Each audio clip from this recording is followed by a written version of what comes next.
Chemistry Standard 11. We are discussing chapter number 3, Basic Analytical Techniques part 2. Today we are going to discuss crystallization. आपण लॅबमध्ये मिळालेला एखादा पदार्थ शुद्ध कसा करायचा किंवा बाहेर निसर्गात मिळालेला एखादा पदार्थ शुद्ध कसा करायचा, त्याच्यात असणारे इतर पदार्थ म्हणजे इम्प्युरिटीज, इतर पदार्थ म्हणजे इम्प्युरिटीज, त्या कशा काढून टाकायच्या त्याच्याबद्दल शिकत आहोत. त्यासाठी आपण काल 2 टेक्निक शिकलो प्रयोगशाळेत वापरल्या जाणाऱ्या, ती म्हणजे फिल्ट्रेशन आणि दुसरी म्हणजे फिल्ट्रेशन अंडर सक्शन. फिल्ट्रेशन ही टेक्निक कुणाला लागू पडत होती की समजा 2 सॉलिड आहे, त्यातला एक सोल्युबल आहे, दुसरा नॉट सोल्युबल आहे, इनसोल्युबल आहे. अशा वेळेस आपण फिल्ट्रेशननं त्याला विरघळवायचं आणि गाळून त्याला बाजूला काढू शकत होतो. पण क्रिस्टलायझेशन टेक्निक ही कधी वापरतात ते आपल्याला समजून घ्यायचं. बरं, फेन एक क्रूड सॉलिड, क्रूड सॉलिड म्हणजे कच्चा सॉलिड म्हणजे ज्याच्यात अनेक इम्प्युरिटीज आहेत असा solid, is made of mainly one substance has some impurities. It is purified by the process of crystallization. म्हणजे क्रिस्टलायझेशन टेक्निक सॉलिडसाठी वापरली जाते. क्रिस्टलाइन सॉलिड पाहिजे. सॉलिडचे 2 प्रकार असतात, क्रिस्टलाइन सॉलिड आणि ॲमॉर्फस सॉलिड. उदाहरणार्थ आपल्या घरातलं मीठ, खडे तयार होतात, क्रिस्टल्स तयार होतात म्हणून तो क्रिस्टलाइन सॉलिड. पण आपल्या घरातला काच, रबर, त्याचे खडे तयार होत नाही म्हणून तो ॲमॉर्फस सॉलिड. तर ह्या टेक्निकनं फक्त आपण क्रिस्टलाइन सॉलिड ज्यांचे खडे तयार होतात असे सॉलिड सेपरेट करू शकतो त्याच्या इम्प्युरिटीजपासून, म्हणजेच तो शुद्ध करू शकतो. असा सॉलिड की जो फक्त एकाच पदार्थाचा बनलेला आहे आणि त्याच्यात इतर पदार्थ हे थोडे थोडे आहेत म्हणजेच इम्प्युरिटीज आहेत, त्याला प्युरिफाय आपण ह्या क्रिस्टलायझेशनच्या प्रोसेसने करू शकतो. तर क्रिस्टलायझेशन करण्यासाठी आपल्याकडे 4 स्टेप्स आहेत. कोणकोणत्या 4 स्टेप्स आहेत? 4 स्टेप्स आपल्याला शिकायचे. एक ॲक्टिव्हिटी करून घ्यायचे म्हणजे समजून घ्यायचे. प्रिपरेशन, 4 स्टेप्स कोणत्या आहेत बघा क्रिस्टलायझेशनच्या. प्रिपरेशन ऑफ सॅच्युरेटेड सोल्युशन, पहिल्यांदा सॅच्युरेटेड सोल्युशन तयार करायचं. दुसरी स्टेप आहे हॉट फिल्ट्रेशन, म्हणजे फिल्ट्रेशन अवलंबायचं गरम स्थितीतलं. कूलिंग ऑफ द फिल्ट्रेट, खाली जे येतं त्याला आपण फिल्ट्रेट म्हणतो, वर जे गाळून केल्यानंतर वर जे राहतं त्याला रेसिड्यू म्हणतो. मग खाली जे फिल्ट्रेट येतं त्याचं कूलिंग करायचं आणि चौथं परत फिल्ट्रेशन करायचं. हे हॉट फिल्ट्रेशन आणि हे साधं फिल्ट्रेशन, सिम्पल फिल्ट्रेशन. तर ह्या 4 स्टेपमध्ये क्रिस्टलायझेशन केलं जातं. त्यासाठी आपल्याला उदाहरण समजून घ्यायचं आहे. तर preparation of saturated solution. Saturated सोल्युशनचं प्रिपरेशन करायचं आहे म्हणजे काय करायचं? समजा आपल्या घरी मीठ आहे, क्रिस्टलाइन सॉलिड आहे आणि त्याच्यात माती मिसळली, म्हणजेच इम्प्युरिटी म्हणून माती आहे, सँड आहे, काय ते असेल, आणि आपल्याला ते शुद्ध करायचं. तर ह्या पद्धतीनं आपण ते लगेच शुद्ध करू शकतो. कसं शुद्ध करायचं बघा. पहिल्यांदा त्या मिठाचं, मातीत मिसळलेल्या मिठाचं सॅच्युरेटेड सोल्युशन तयार करायचं. आता सॅच्युरेटेड सोल्युशन म्हणजे काय? समजा आपण 1 लिटर पाणी घेतलं, 1 लिटर पाणी घेतलं आणि त्याच्यात 5 ग्राम मीठ टाकलं. समजा ते विरघळलं. परत 1 ग्राम ॲड करत गेलो, 6वा ग्राम पण विरघळला, 7वा ग्राम विरघळला, 8वा ग्राम विरघळला. असं करत आपण 25 ग्रॅम मीठ टाकलं, 25 ग्रॅमपर्यंत मीठ विरघळलं आणि 26वा ग्राम काय जरी प्रयत्न केला तरी विरघळला नाही. टेम्परेचर न बदलतात पाणी तापवलं तर विरघळेलं आहे. म्हणजेच सोल्युबिलिटी टेम्परेचरवर डिपेंड असते. आपण टेम्परेचर कॉन्स्टंट ठेवलं असं म्हणूया, कुठली उष्णता देत नाही, आणि आपलं कमीत कमी मीठ 25 ग्राम विरघळलं, 26वा ग्राम तसाच राहतं, किती तुम्ही हलवलं तरी विरघळतच नाही. अशा वेळेस 25 ग्राम मीठ टाकून जे सोल्युशन तयार होईल त्याला सॅच्युरेटेड सोल्युशन म्हणतात. म्हणजे त्या सोल्युशनची कॅपॅसिटी जेवढी आहे त्या सोल्यूटला विरघळवण्याची, म्हणजे मिठाला विरघळवण्याची, तेवढं मीठ टाकायचं, त्याला सॅच्युरेटेड सोल्युशन म्हणायचं. आणि समजा 25 ग्राम 1 लिटरमध्ये विरघळते आणि तुम्ही 20 ग्राम टाकलं, म्हणजे याचा अर्थ आणखी मीठ बसतंय त्या सोल्युशनमध्ये, आणखीन मीठ विरघळतंय. मग असं कमी मीठ असलं की त्याला अनसॅच्युरेटेड, 12वीला परत आहे म्हणून लक्षात घ्यायचं. सॅच्युरेटेड म्हणजे त्याच्या कॅपॅसिटी एवढं आपण मीठ टाकलं, जेवढं विरघळतंय तेवढं मीठ टाकलं, त्यावेळेस त्याला सॅच्युरेटेड सोल्युशन म्हणतात. अनसॅच्युरेटेड म्हणजे विरघळतंय 25 आणि आपण टाकलं 20, म्हणजे त्याच्या कॅपॅसिटीपेक्षा कमी टाकलं की त्याला अनसॅच्युरेटेड सोल्युशन म्हणतात. पण जर समजा 1 लिटर पाण्यामध्ये विरघळतंय 25 आणि आपण टाकलं 30, वरचं 5 ग्राम विरघळणारच नाही. मग ज्यावेळेस त्याच्या क्षमतेपेक्षा आपण सोल्यूट टाकतो त्यावेळेस त्याला सोल्युशन म्हणतात सुपर सॅच्युरेटेड. मग आपल्याला कसलं सोल्युशन करायचं? सॅच्युरेटेड. म्हणजे जो पदार्थ आपल्याला शुद्ध पाहिजे त्याचं तो ज्या पदार्थात विरघळतोय त्या सॉल्व्हंटमध्ये, समजा पाण्यात विरघळत असेल पाणी, समजा बेन्झिनमध्ये विरघळत असेल बेन्झिन, कसलं सोल्युशन बनायचं? सॅच्युरेटेड. म्हणजे तो पदार्थ आपल्याला मॅक्झिमम विरघळता येईल एवढा विरघळवायचा आणि मग थांबायचं. असं सॅच्युरेटेड सोल्युशन तयार करायचं. ही पहिली स्टेप. बघा, a saturated solution is a solution which cannot dissolve additional quantity of solute. Saturated solution कुणाला म्हणतात? ज्याच्यामध्ये जास्तीची क्वांटिटी सोल्यूटची परत विरघळत नाही, अशा सोल्युशनला सॅच्युरेटेड सोल्युशन म्हणतात. A saturated solution of crude solid is prepared by boiling it in a small but sufficient quantity of suitable solvent. तर सॅच्युरेटेड सोल्युशन बनवण्यासाठी काय करायचं? ज्या सॉल्व्हंटमध्ये विरघळतोय त्या सॉल्व्हंटची सफिशियंट क्वांटिटी घ्यायची आणि त्याला बॉईल करून त्याच्यात जास्तीत जास्त आपण तो पदार्थ विरघळवायचा. उदाहरणार्थ आपल्या घरात आई साखरेचा पाक करते दिवाळीत, ते एक सॅच्युरेटेड सोल्युशन असतं. त्याची तार तयार होते का नाही बघते आई, म्हणजेच ते सॅच्युरेटेड सोल्युशन तयार करत असतं.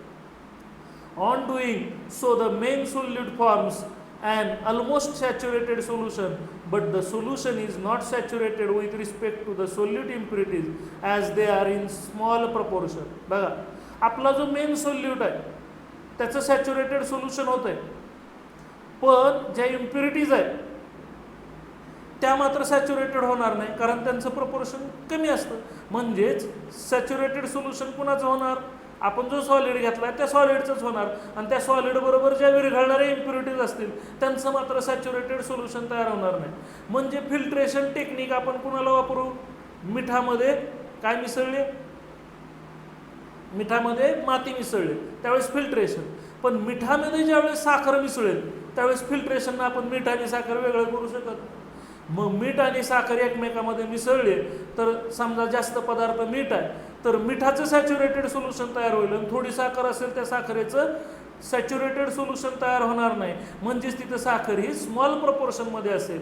म्हणजेच आपल्याला कोणतं पद्धत कधी वापरायची? मिठात जर माती मिसळली असेल तर फिल्ट्रेशन टेक्निकनं आपण वेगळी करू, पण मिठात जर साखर म्हणजे दोघंही पाण्यात विरघळतात त्यावेळेस आपल्याला क्रिस्टलायझेशन टेक्निक वापरावी लागेल. म्हणजेच ह्या टेक्निकमध्ये मीठ आणि साखर एकमेकामध्ये मिसळले आणि मीठ भरपूर आहे आणि साखर थोडी आहे तर आपण मीठ आणि साखर एकमेकापासून वेगळे करू शकतो आपल्या घरच्या ह्याच्यामध्ये.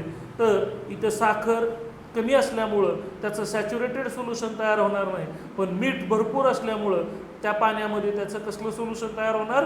सॅच्युरेटेड सोल्युशन तयार होणार. मग आता काय करायचं? मीठ आणि साखरेचं आपलं मिश्रण विरघळावं म्हणून आपण गरम केलंय, बॉईल केलंय. ते बॉईल असतानाच ते आपल्याला फिल्टर करून घ्यायचं, हॉट फिल्ट्रेशन म्हणतात. बघा, the above solution is quickly filtered while hot. Filtration under suction allows rapid filtration. बघा, ते मिठाचं साखरेचं मिश्रण आपण जास्तीत जास्त सॅच्युरेटेड सोल्युशन केलं आहे, म्हणजे कमीत कमी पाणी वापरलं आणि सगळं मीठ कसं विरघळेल तर बघितलं आहे. मग साखरसुद्धा थोडी विरघळणार आहे त्याच्यात. मग असं गरम पाणी, मिठाचं आणि साखरेचं सोल्युशन आपण क्विक फिल्टर करायचं आहे. पटकन फिल्टर होण्यासाठी आपल्याला माहीत आहे फिल्ट्रेशन जर फास्ट व्हायचं असेल तर काय वापरावं लागतं आपल्याला? Filtration under suction. आणि म्हणून गरम अवस्थेत फिल्ट्रेशन करायचं म्हणून आपण ह्या टेक्निकचा वापर करून फिल्ट्रेशन करायचं. Undissolved impurities get removed in this process as a residue. ज्या न विरघळणाऱ्या इम्प्युरिटीज आहेत, समजा मिठाच्या आणि साखरेच्या मिश्रणामध्ये थोडीशी माती होती तर अशी माती पाण्यात विरघळत नाही, अशा अनडिझॉल्व्ड इम्प्युरिटीज त्या फिल्ट्रेशनमध्ये बाहेर निघेल. मग खाली काय काय असेल? मीठ आणि साखर पाण्यात दोघंही विरघळलेले असतील. आपल्याला मिळवायचं आहे काय? मीठ. मग खाली जे आलंय मीठ आणि साखरेचं पाणी त्याला फिल्ट्रेट म्हणतात आणि वर माती राहिले त्याला रेसिड्यू म्हणतात. आता आपल्याला फक्त मीठ मिळवायचं आहे, म्हणजे साखर विरघळलेली सुद्धा काढायची. मग काय करायचं? Cooling of the filtrate. खाली जे मिळालंय ते गरम अवस्थेत आपण घेतलं होतं त्या फिल्ट्रेटला कूल करायचं. The hot filtrate is allowed to cool, म्हणजे थंड करायचं. Solubility of substance decreases with the lowering of temperature. बघा, मी सांगितलं होतं विरघळण्याची क्षमता टेम्परेचरवर डिपेंड असते. म्हणजे जसं टेम्परेचर कमी होईल आपण थंड करायला लागल्यामुळं तसं त्याची सोल्युबिलिटी कमी होत जाईल. म्हणजेच साखरेचा पाक आपल्या आईने केलेला थंड गेला की आपल्याला साखरेचे खडे दिसायला लागतात. तसंच इथं होईल, म्हणजे सोल्युबिलिटी कमी होईल आणि आपल्याला साखरेच्या ऐवजी मिठाचे खडे तयार झालेले दिसतील. मग साखरेचे खडे का तयार होणार नाही, हा प्रश्न. As a result the filtrate become super saturated with the respect to main dissolve solute. ह्या वाक्यात त्याचं उत्तर आहे, फक्त मिठाचेच खडे तयार होतील, साखरेचे तयार होणार नाही. कारण साखर तिथं अतिशय कमी प्रमाणात होती, म्हणजे साखरेचं सॅच्युरेटेड सोल्युशन नव्हतं, पण मिठाचं भरपूर प्रमाण असल्यामुळं, म्हणजे आपला मीठ मेन सबस्टन्स होता, त्या मेन सबस्टन्सचं कसलं सोल्युशन बनलं, त्याचं प्रमाण जास्त असल्यामुळं सुपर सॅच्युरेटेड, आणि त्यामुळं फक्त मिठाचे खडे तयार होतील आणि मेन डिझॉल्व जो होता मीठ त्याचे खडे तयार होतील. साखरेचे मात्र खडे तयार होणार नाहीत, साखर तशीच विरघळलेली राहील. The excess quantity of dissolve solute comes out of the solution in the form of crystals. म्हणजेच जो विरघळलेला सोल्यूट आहे, ज्याची जास्त क्वांटिटी आहे, म्हणजे आपलं मीठ, ते आपल्याला खड्याच्या स्वरूपात बाहेर आलेलं दिसेल. आणि जी इम्प्युरिटी आहे, साखर मिसळलेली, ती सुद्धा विरघळलेली आहे, पण ती खड्याच्या स्वरूपात तयार होणार नाही. का? कारण त्याचं सुपर सॅच्युरेटेड सोल्युशन नाही, कारण त्याचं प्रमाण कमी होतं. Do not super saturate with the solution as there quantity is small. म्हणजे साखरेचे खडे का तयार होणार नाही, कारण साखरेची क्वांटिटी स्मॉल आहे, म्हणजे त्याचं सुपर सॅच्युरेटेड सोल्युशन तयार झालेलं नाही, आणि म्हणून साखरेचे खडे तयार होणार नाही. मग फक्त कुणाचे खडे तयार होतील? मिठाचे. मग घ्यायचं गाळून, खाली राहील साखर, वर राहील मीठ.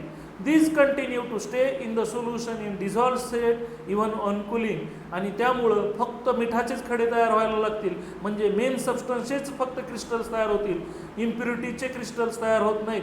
The separated crystals are therefore free from soluble impurities as well. आणि त्यामुळं हे मिठाचे खडे हे इम्प्युरिटीज म्हणजे साखरेच्या खड्यापासून वेगळे झालेले असतील. मग काय करायचं आता? ते मिठाचे खडे त्याच्यातनं फिल्टर करून घ्यायचे, म्हणून 34 step filtration. The crystals of pure substance are separated by filtration.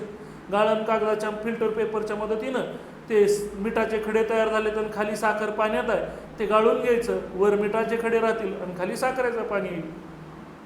मग खाली जे साखरेचं पाणी येईल त्याला काय म्हणतात बघा? The crystals of pure substance are separated by filtration. The filter obtained is called as mother liquor. म्हणजेच खाली जे साखरेचं पाणी तयार होईल ज्याच्यात इम्प्युरिटीज आहेत असं म्हणूया, त्याला मदर लिकर म्हणतात.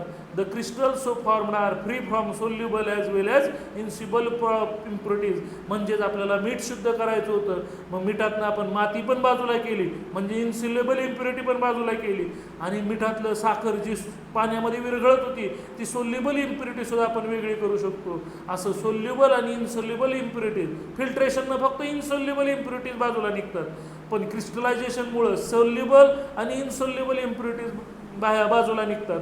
म्हणून फिल्ट्रेशन आणि क्रिस्टलायझेशनमध्ये उजवं आहे क्रिस्टलायझेशन, कारण फिल्ट्रेशननं फक्त इन्सोल्युबल इम्प्युरिटीज बाजूला निघतात, तर क्रिस्टलायझेशननं सोल्युबल आणि इन्सोल्युबल दोन्ही प्रकारच्या इम्प्युरिटीज बाजूला निघतात.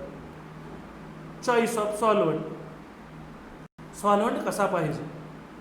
आता आपण मीठ आणि साखरेचं मिश्रण होतं म्हणून पाणी घेतलं, पण त्या पाण्याची आपल्याला वाफ करावी लागते. म्हणजे मिठात जर जास्तीत जास्त मिळवायचं असेल तर त्यातलं पाणी काढावं लागतं, मग आपल्याला भरपूर एनर्जी लागते. म्हणून जो पदार्थ मिळवायचा आहे तो कोणत्या पदार्थात विरघळतोय हे आपल्याला माहीत असणं गरजेचं आहे. म्हणजे सॉल्व्हंट कोणता वापरायचा, तो कसा असला पाहिजे. समजा एखादा पदार्थ अनेक पदार्थात विरघळतो, मग कोणता सॉल्व्हंट वापरायचा हे आपल्याला ठरवावं लागतं. मग सॉल्व्हंट कोणता वापरायचा क्रिस्टलायझेशनसाठी, त्याचे काही निकष आहेत, त्याचे काही नियम आहेत. तर सॉल्व्हंट कसा असावा? Choice of the solvent. क्रिस्टलायझेशनसाठी आपण आत्ता पाणी आणि मिठासाठी, मीठ आणि साखरेच्या मिश्रणासाठी पाणी वापरलं, पण असे अनेक प्रयोगशाळेत पदार्थ असतात त्यावेळेस आपल्याला सॉल्व्हंट पाण्यामध्ये विरघळत नसतात. ऑर्गॅनिक कंपाऊंड तर पाण्यामध्ये विरघळतच नाही. उदाहरणार्थ अनेक असे पदार्थ आहेत, बेन्झोइक ॲसिड पाण्यामध्ये विरघळणारच नाही, मग दरवेळेस पाणी वापरता येईल का? नाही. मग अशा वेळेस आपल्याला काही सॉल्व्हंट्स वापरावे लागतात. मग कोणता सॉल्व्हंट निवडायचा, त्याच्याकडे कोणते गुणधर्म असले पाहिजे ते ह्या पॉईंटमध्ये दिले. बघा, पहिला सॉल्व्हंटची प्रॉपर्टी काय असली पाहिजे? The compound to be crystallise should be at least or sparingly soluble in the solvent at room temperature and highly soluble at high temperature. बघा, स्पेअरिंगली म्हणजे कमीत कमी थोडा तरी सोल्युबल असला पाहिजे. रूम टेम्परेचरला म्हणजे चालू तापमान. आत्ता समजा 25 डिग्री सेल्सिअस तापमान आहे, तर ते झालं रूम टेम्परेचर. कुठली उष्णता देता जे काही साधं तापमान असतं त्याला रूम टेम्परेचर म्हणतात. म्हणून सॉल्व्हंट कसा पाहिजे, तर तो कंपाऊंड साध्या तापमानाला सुद्धा थोडा का होईना त्याच्यात विरघळला पाहिजे, आणि जास्त तापमानाला तो जास्त विरघळला पाहिजे. हा पहिला सॉल्व्हंट निवडतानाचा निकष आहे.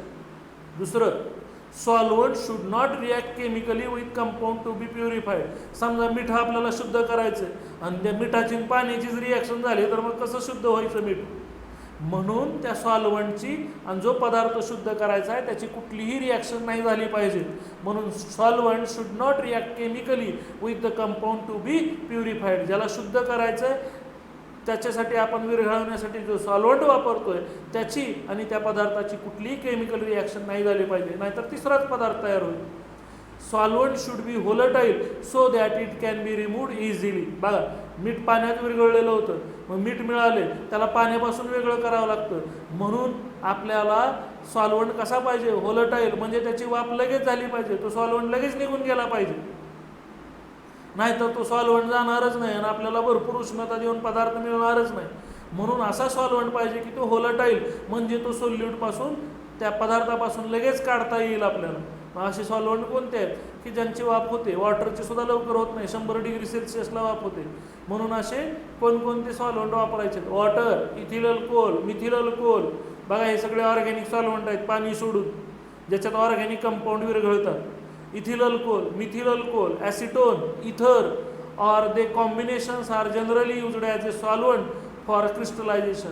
कधी कधी 2-2 सॉल्व्हंटचं कॉम्बिनेशन पण वापरतात.